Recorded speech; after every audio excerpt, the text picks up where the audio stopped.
এই দেখ কি ভিআইপি দোকান, তোকে সুন্দর পাঞ্জাবি কিনা দিমু। পাঞ্জাবি কিনবো ঠিক আছে, তুই এত বিএপি দোকান আসু গে? আমরা গ্রামগঞ্জের লোক, এই বিএপি দোকান থেকে জিনিস কিনলে পরে দাম বেশি নিবো, আর অত টাকা আমার আছে তুই তাই দেখ। মুমন্দি খালি বেশি কথা কয়, আরে দোকান ভিআইপি হইলে কি, আর এখানে দাম কম আছে। তুই আগে পাঞ্জাবি পছন্দ কর। এটা পছন্দ হয়েছে তোর? পছন্দ তো হয়েছে, তুই দাম কোন মেলা নিবে নি? এই ফকুনকে আবার দামের কথা কয় আগে নো। ভাইয়া এই পাঞ্জাবিটার দাম কত? ভাইয়া ওটার দাম 2000 টাকা। তুই বললাম যে বিএপি দোকান আসিনি, এটার দাম বেশি নাই, এখন সমাজ লোক যাচ্ছিলা। সোয়ার দেখুন দাঁত ভেঙে গেলাম তো, কত কবের থাকে ভাইয়া? ডিসকাউন্ট মিসকাউন্ট দেওয়ার দাম কত পড়বে ভাই?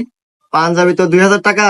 তো আমাদের ইউর ফ্যাশনে ঈদ উপলক্ষে সকল পণ্যের উপর 50% ডিসকাউন্ট চলতেছে। তো ডিসকাউন্ট করে পাঞ্জাবির দাম আসে 1000 টাকা। দেন দেখছো মুমন্দি দোকান ভিআইপি হইলে কি, আরে দাম মেলা কম না, রং কামে এত কাস্টমার না দেখ। ভাই প্যাক করে দেন। ভাই দাঁড়ান, 1000 টাকার পণ্য